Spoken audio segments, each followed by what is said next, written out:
Ceballos with Unleashed Consulting and the Best Boss Bootcamp podcast. We have a very special episode for you today. Specifically, if you are a listener and you've ever thought about how can I bring my full self to work that includes a faith paradigm, a religious paradigm, a deeply held personal values paradigm, and you've ever wondered how to best do that or what you might keep in mind as you're doing that, this is the episode for you.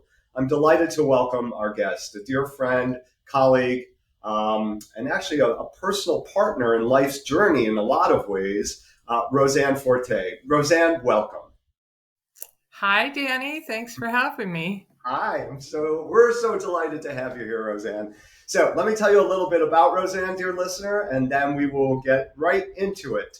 So Ann's professional career spans the gamut of industries and experiences. She started her career as a CPA of a major international CPA firm. She grew into the roles of controller and treasurer and learned the ins and outs of dealing with Wall Street firms in the areas of debt ratings, hedging, and public reporting.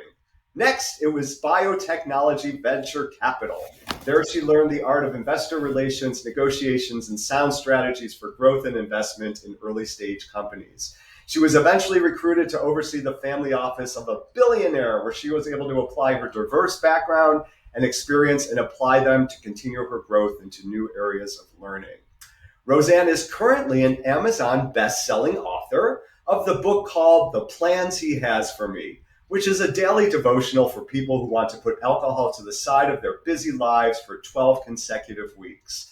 And that is just a little bit about Ann. But Ann, before we get into some Q&A, I'm just wondering, is there anything else that you want to tell our folks about who you are and what you bring to the table? No, just that I've had, yes, I guess, a diverse amount of experience. I like to tell people I have a lot of wisdom because you know how wisdom is developed, right? Yes, exactly. It's developed from saying whoops a lot of times. I love that. Wisdom from whoops. I'm gonna hashtag that. I love that. That makes so much sense. Yeah. And anything else that you want to say about the work that you're doing currently? So I really, I want to highlight the book that you just wrote that is really getting a lot of. Thank you for that. It's interesting because it's a purpose-driven title, The Plans He Has for Me, and that's how I feel like I'm living my life. I had this background that's in finance and administration and executive work. And here I am now. I'm a life coach helping people how to put drinking to the side. And, I just think it's just kind of a magical journey and just kind of going after your gifts and following what brings you joy. I think it kind of magically leads you into a purpose. And that's where I am right now, starting a business, writing a book. And so it's great. Beautiful. Yeah, beautiful. And with a lot of wisdom to share. I mean, that's the reason we're inviting you here. A lot of wisdom. Yeah, a lot of wisdom. Yeah. Coming from a number of different places, right? Yeah, well, I mean, I always have a story that can one up everybody. I've had clients that, I started drinking when I was 15. I go, I started when I was 13. Yeah. So I'm excited that, this actually suggests a part 2 for this, where we may do another interview with you around your insights and expertise around what it is to put a substance like alcohol aside, because there's a lot of power in that too for my listeners. This episode, we're going to concentrate on your expertise and your wisdom around bringing your faith to your work. So, I want to highlight that what brings us together also differentiates us, Ann and I. So Ann comes from a very strong faith-based background, and I've also come from a background of faith, but I've kind of, it's integrated into my life in a very different way. So, but I have such strength for folks that bring their full selves and recognize the strength in having a faith basis, because I actually think it makes us better leaders and managers all around when it's done correctly, when it's done thoughtfully, all of that. So Ann, I'm wondering, what do you think my middle and senior managers and the executive leaders who are listening to this right now, what do they need to know about bringing their full and authentic selves to work, especially their religious faith and beliefs? Yeah, I think you're right on that when you use those words, full and authentic self, because we are so caught up with playing a facade, that we think is gonna please everybody. And I just think that when we have a faith and we're grounded in it, we feel we have to be grounded in our faith. It doesn't matter I'm Christian faith, but it doesn't matter what faith that we come from, right?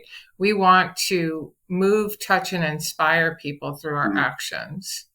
And I think that people need to be more confident in this part of themselves and bringing it into the workforce, and stop trying to fit into a different thing that society defines, right? Mm-hmm. Because we're all supposed to bring light to each other, and that's a great motivation, Yeah. and to do that. Yeah, and in this podcast and the work that Unleashed does, we are all about managers and leaders bringing their full and authentic selves in a way that's effective. So if folks can draw strength, and I'm hearing you pretty clearly on that folks draw strength and are better leaders and managers to inspire, to influence, the words that you use. That's exactly, when you said those things, I was like, well, that's exactly what I want from my folks. Right. From my Move, touch, and inspire. Right. Move, touch, and inspire. Exactly. And that's exactly an influence I would add to that list. So that's what we want folks to do. So can you talk a little bit about, so for you and for maybe for your clients too, what are some ways that this leaning into one's faith can actually help them be better leaders and managers? I just think overall that when we are authentic and we bring our faith, which is supposed to be who we are more at peace. Mm-hmm. We are calmer, right? We are more joyful because we're being who we are. And Danny, you and I have talked about this, right? Mirror neurons. And when you bring, anxiety into a room, people feel anxiety. And when you bring anger into a room, people feel anger. And when you bring joy and peace, the one that's provided through your faith, you bring that into the room and you manage situations that way. And I can't even imagine a better way to move, touch, and inspire than being really focused like that. God, I love this so much. So hashtag move, touch, and inspire absolutely resonates really deeply for me. So, and you threw in a term there that you and I both know, but can you explain a little bit what the hell is a mirror neuron and what's that have to do with this? I think it's just it's kind of exactly a little bit how it sounds and explains, but whenever you have energy that you're projecting, right? That you're an example. I'm super angry with you, right? I'm my neurons are projecting anger. What's your response? Anger, defensiveness, right? And we're just, what we feel in terms of energy is what we deliver to somebody else, and they're feeling it. So it's what you're feeling is being mirrored onto the other person, and it creates a reaction that we need to understand, that our actions create a reaction, which is kind of gets back to that. Why would we be motivated to be faith-based, right? Yep. And the opposite is true. And Danny, I know you probably know this, that when we are not aligned with our faith, we can do the opposite of moving, touching, and inspire. We go, I want nothing to do with that. If that's what Christianity is, I want nothing to do with that, right? And so it really is important to just kind of live it out. Well, that's fascinating. So yeah, and I was actually thinking, so done without some finesse, it can distance, damage, dissolve. I'll just keep with the alliteration. So the relationship. So Roseanne, that does beg a really interesting question. So how does one do this in authentic, all a powerful way? And I don't know, is it a risk that one takes, that one may distance damage or dissolve a relationship, or what? I think that's why being grounded in what you believe is important. And it does take practice. It's not easy to come in and not play along with the norm. But the thing that I have learned, whether when I was in the workplace, and I wasn't the exemplary example of that, right? Swearing like a truck driver or something. But it wasn't I wasn't moving, touching, and inspiring. And then when I learned to be okay in that, people know that's they're not offended. They're just like, oh, better be careful about our language around her because she cares, right? um and it was just super funny. I was at a bar with a friend celebrating her birthday, and I texted somebody we know, and I'm like, "Look where we are. We're celebrating the Denver Broncos." And she's like, "Oh my gosh, that's so cool!" And then she texts my other friend and says, "WTF?" Right? Like, but she knows the difference in how to communicate. Right? It's just. I find that, and I guess that's a little mirror neurony too, Yeah, right? yeah, totally, totally. Yeah. So what I'm getting is, is so I am with you on people bringing their identity to their work, their deeply held personal values into their work, and that needs to be layered with being effective. So I think I think what you're suggesting is nothing is. I often say, like, you can be authentic, but if your authenticity is like being a bull in a china shop, it's not being effective. It's not helping you. So to put Right. some thought into how you will express and manage that. And what I'm hearing you say is, and this is how I know you, is I know you and your clarity and your conviction. Um, and that's enough for me to, because, and then I see what I'm hearing you say now is that I see and I experience the results of that clarity and conviction, which is calmness, cool headedness, decisiveness, strong core set of values and beliefs without you having to say necessarily, this is where it comes from. I already know where it comes from. So is that fair? I mean, I'm not saying that's the only strategy, but I think that's part of it. I think that's super fair. But when you do bring your faith to work and somebody notices it, I take every opportunity to share where that comes from. Nice. But Yeah. but you don't do that. You don't lead with that first, right? You Yeah. really want somebody to go, that person's really different. I wonder what that makes them different.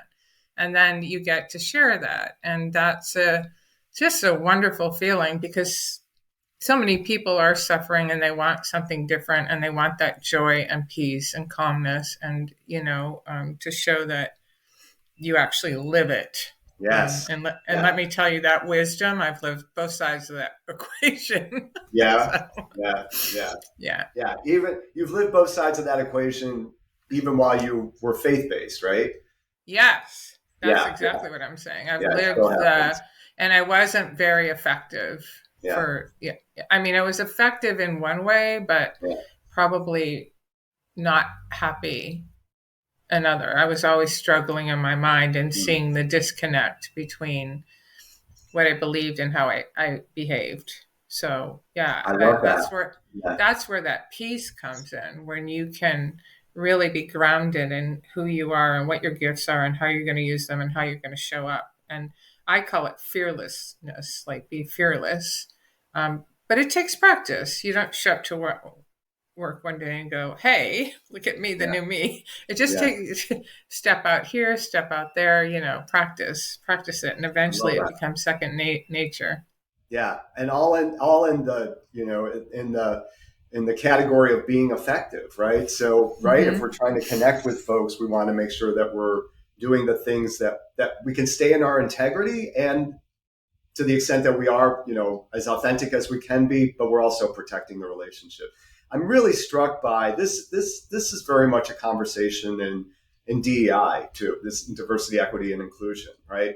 There's not a lot of difference that I see, and forgive me for this. I don't mean to oversimplify it, but when folks bring their identity to work, and it's visible, that's one thing, right? So you're coming as a person of color, you're coming as, alternative dress or something like that. But when folks are bringing something like, for me as a gay man, bringing my identity, and by and large, if I don't say something, or, we don't spend a lot of time together, I can pass, if you will. But there are decisions that I make about who I want to be, how I want to be. And so I see a lot of parallels with this, right? Around, Mm-hmm. this is who I am. This is who I am. You need to know this. Hi, I'm Danny, and I'm a gay man. And that's, now you'll know. Maybe you'll know when I start talking about things like, oppression or drag. You'll know where it's coming from. But I don't have to say every day, by the way, I'm a gay man. Right. Yeah. Exactly. Yeah. Okay. Yeah, you bring it in when it's relevant, and you feel like people have a listening for it, and in the meantime you just learn to love people and be loved and move, touch, and inspire. I love that. I love that. Yeah. So listeners, you should know that both Roseanne and I are along. This is not how we met, but we've since done some work together in positive intelligence. And Roseanne runs positive intelligence boot camps, if you will, and I run positive intelligence boot camps as well. And we'll talk about that in just a moment. But part of that of positive intelligence is this idea. Oh, I lost my train of thought.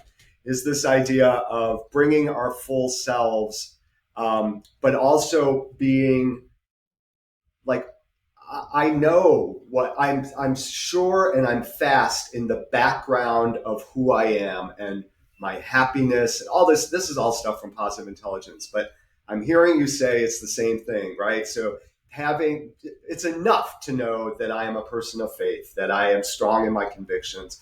It's, that's enough. It's so much more when I can start to talk about it and we can engage around it. But I don't need for you to acknowledge it and to bless me with you, right? I mean, that's Right. because I the Is strength and the gifts I have are from my conviction. Yes. I that's we're right on the same page. As we often are, as we often are. Awesome, awesome. Yeah, So, yeah. and this is another. I will say this is also. I mean, this podcast is so many different things, but this is also a lesson in, um, you know, it's not politics, but folks on two sides of the aisle able to bridge that aisle. And I think you and I are a really good example of that, right? So, and it's I not easy. agree. It takes intention. It also takes respect and a whole bunch of things. But I think there's some real Hmm. lessons here about how we continue to work together and grow in our friendship together. And folks, I've invited Roseanne not only because of her expertise, but because of all the things that she's talking about. Her own joy, her own conviction, her own steadfastness, her own growth. And she's not even talking about some of the stories of her own growth that I'm very familiar with. Maybe next time we'll hear some more of those. But Yeah, yeah. Roseanne, I do know that folks are going to be listening to this and watching this and thinking, "Oh my God, she's speaking to me."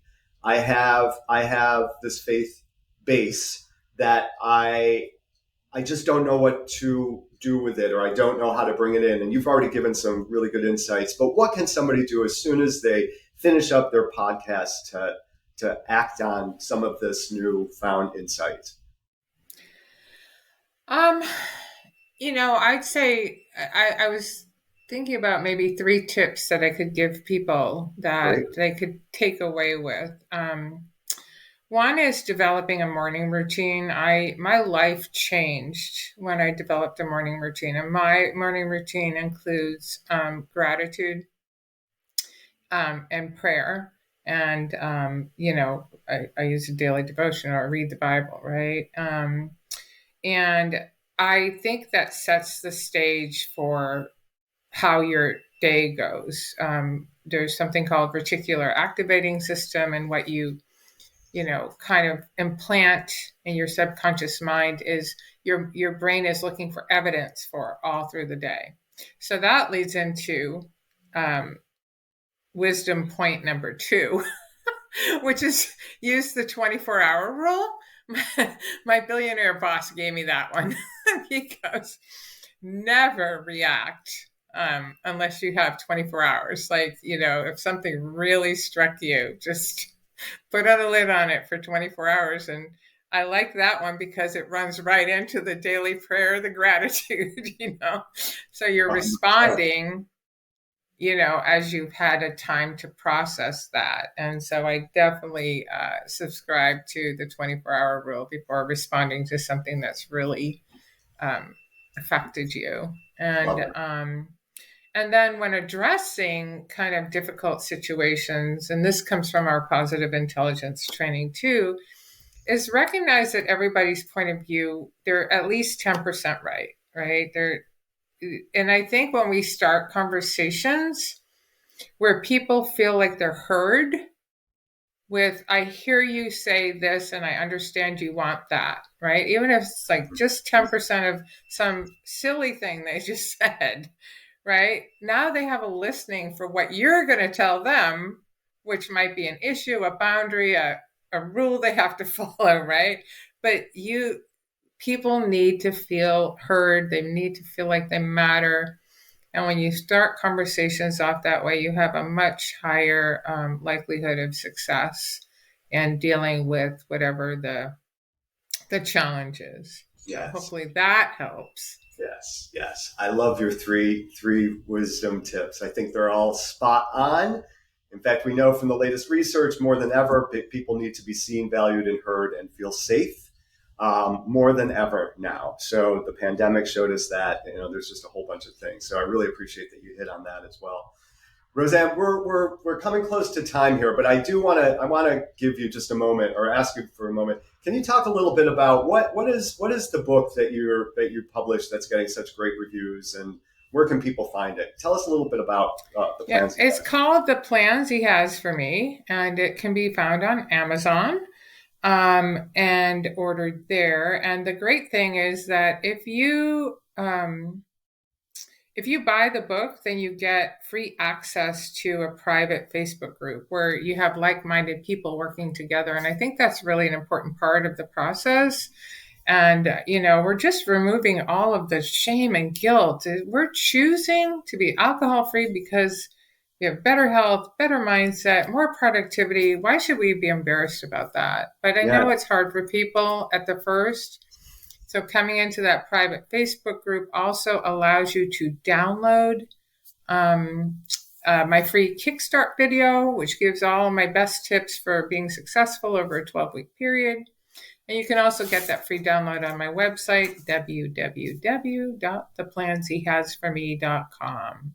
awesome, awesome. And Roseanne, are you on LinkedIn? Can folks find you there too? I am, but I don't have a Okay, prolific profile. So, but okay, yes, I can LinkedIn and Facebook. You can find me. So, yeah, feel free to message me or, message me through LinkedIn or Facebook. awesome, awesome. Roseanne, I want to say thank you so much. This has been a delight. I knew it would be, and beyond that, you gave me some new things to think about, and I know you gave a lot for our listeners to think about as well. Thank you so much. Danny, thank you for having me. It's always fun when we get to chat. That's right, and I know there'll be a part two. So, all right, everybody, thanks so much. This is Danny Suarez with Unleashed Consulting and the Best Boss Bootcamp podcast. We'll see you next time. Bye, everybody.